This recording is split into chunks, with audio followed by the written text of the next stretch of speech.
Hola, ¿qué tal? Buenas tardes. Mi nombre es Octavio Ramos. Soy estudiante de la maestría en Administración en la materia de Gestión de Recursos Humanos y hoy les voy a hablar acerca de lo que es las exigencias de la gestión internacional de los recursos humanos.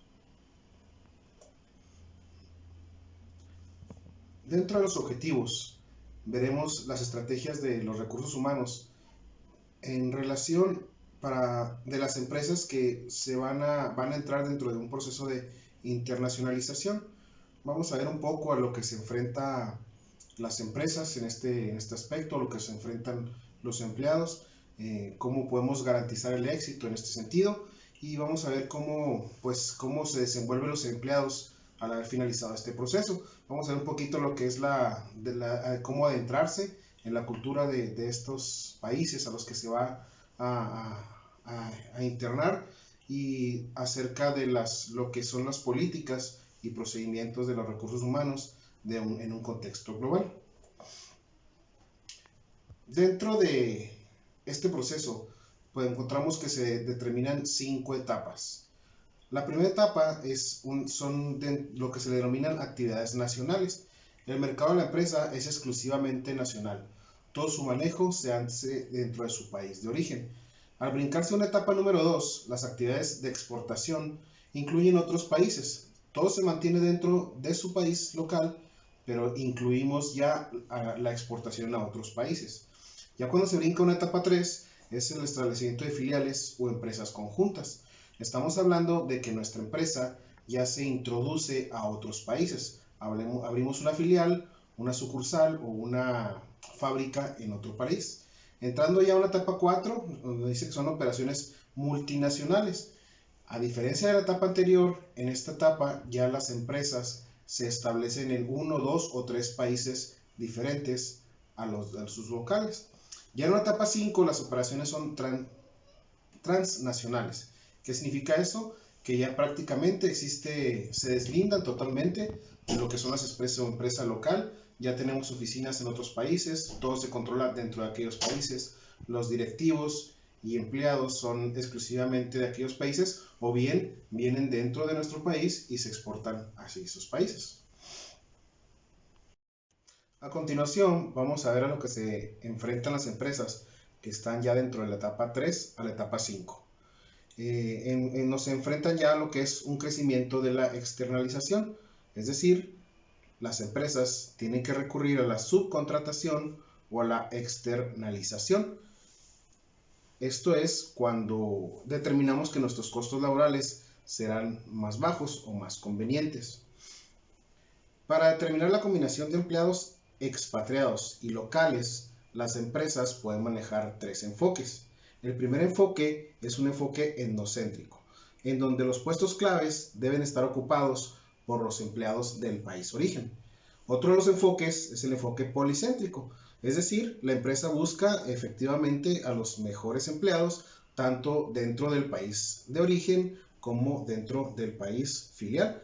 Y por último tenemos lo que es el enfoque geocéntrico.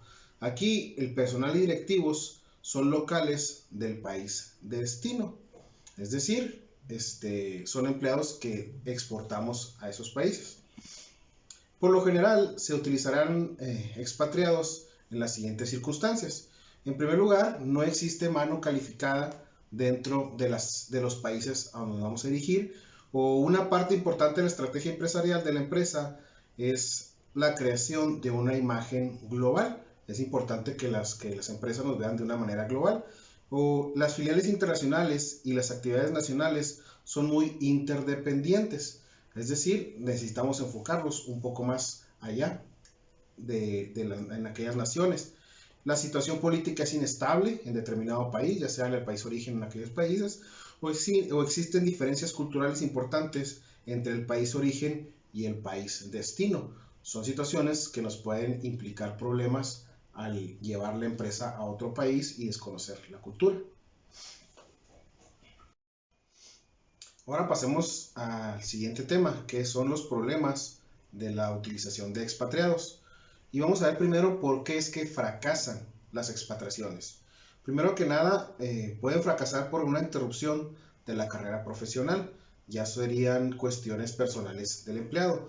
Un choque cultural que exista dentro de la empresa, la falta de formación en diversidad cultural antes de la expatriación, excesiva importancia de las cualificaciones técnicas, deshacerse de un empleado molesto, que no precisamente debe ser uno de los motivos por el cual mandemos un empleado al extranjero, o en sí que tengan cuidar de que no sea ocasionado esa solicitud por un problema relacionado con la familia.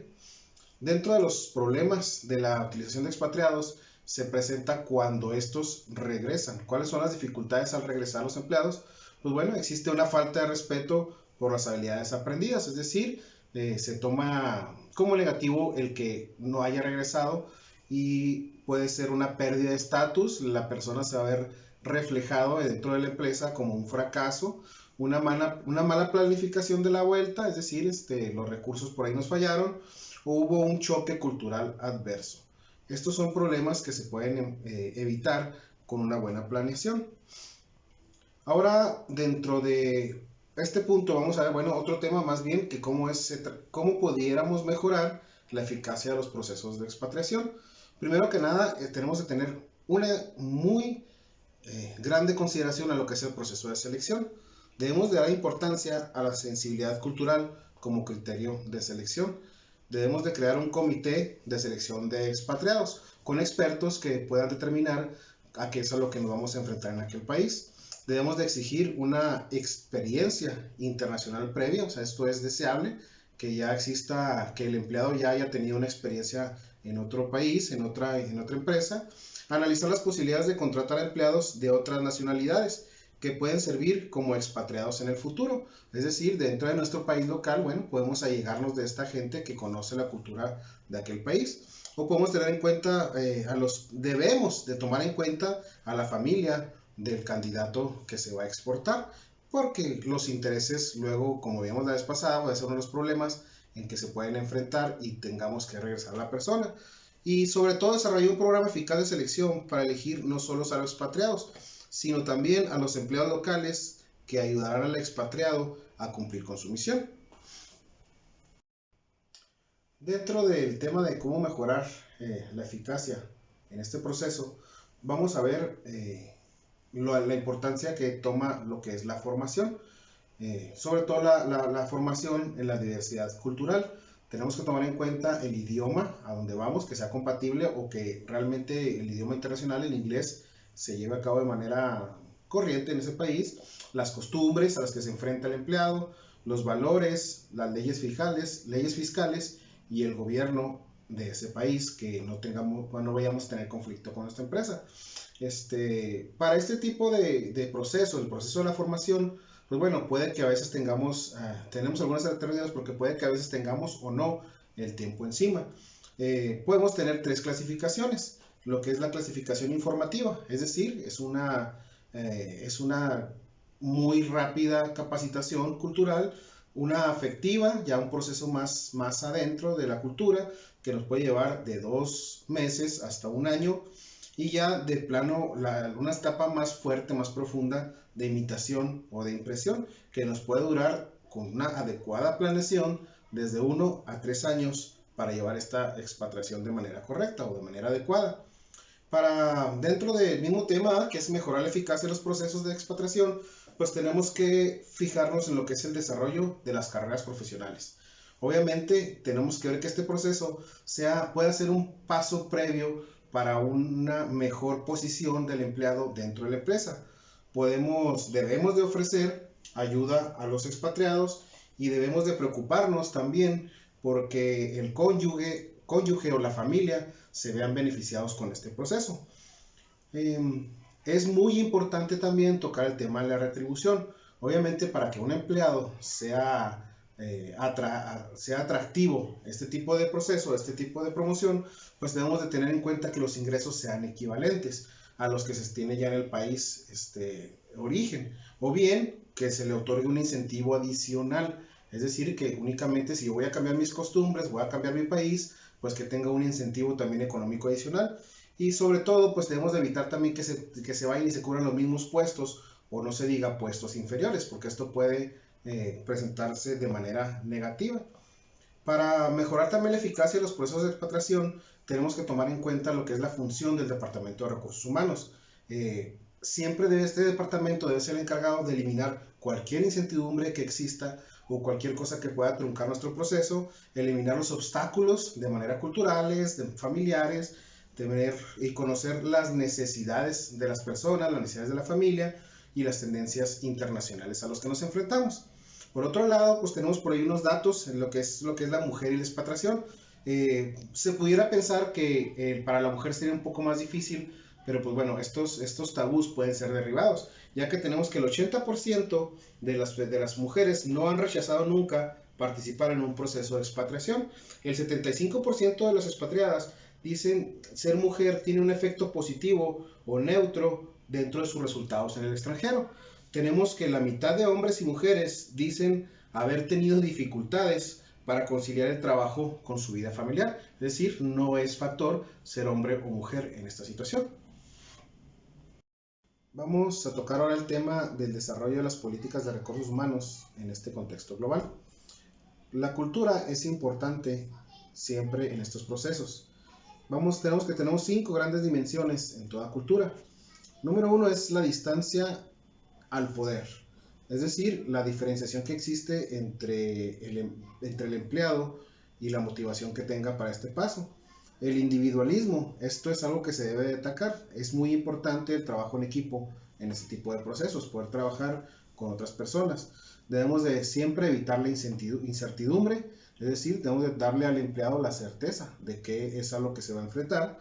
Lo que es la masculinidad y feminidad, en algunos países, en algunas culturas, esto es un grado muy importante, ya que las mujeres suelen tener en ciertos países algún tipo de limitación cultural, y por otro lado, los hombres pueden ser de una manera, de una imposición mayor, y una orientación a largo o corto plazo. Esto es un proceso que tenemos que tomar en cuenta para ver qué tan lejos pretende la empresa y el empleado ir adelante.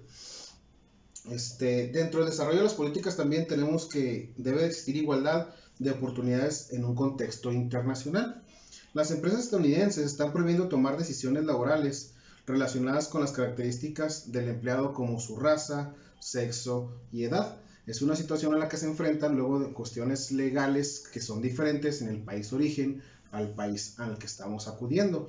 En este tema, pues, en esta situación puede tocarse lo que son lo que en Estados Unidos se puede considerar como moches o como situaciones de pagos que se deben dar a ciertos empleados, ciertos directivos, a ciertos políticos, que en Estados Unidos sería legal y en otros países pues es una costumbre natural. Los empleados de nacionalidad extranjera de las empresas estadounidenses que trabajan en su propio país o en algún otro país extranjero no están protegidos por la legislación laboral estadounidense. No se puede discriminar a las personas que no sean ciudadanos estadounidenses, pero que viven y que tengan un estatus laboral en Estados Unidos. Dentro de estos procesos tenemos unas advertencias importantes. El concepto de cultura nacional puede ser muy difuso, esto es, las diferencias que existen entre un país y otro. La empresa culpa de los problemas internacionales relacionados con el personal a los factores culturales sin haber estudiado el tema cuidadosamente. Muchas veces es un tabú o es una situación ya de costumbre que le echamos la culpa a la cultura cuando en realidad pueden ser algunos comportamientos específicos los que estén afectando al caso. Los datos sobre el éxito o fracaso de las distintas prácticas de recursos humanos en función de la cultura nacional son prácticamente inexistentes. Cada cultura tiene ideas muy distintas sobre lo que está bien y lo que está mal. Lo que en un país es bien visto, en otro país no sabemos de qué manera puedan tomarlo. Las leyes empresariales de otros países fuerzan a menudo a las empresas a cambiar sus prácticas. Esto se da muchas veces cuando hay una resistencia del país local a permitir que unas empresas extranjeras se introduzcan en su país. Las multinacionales deben encontrar el equilibrio entre las políticas de recursos humanos, hechas a medida para culturas concretas, y la necesidad de alcanzar la consistencia global.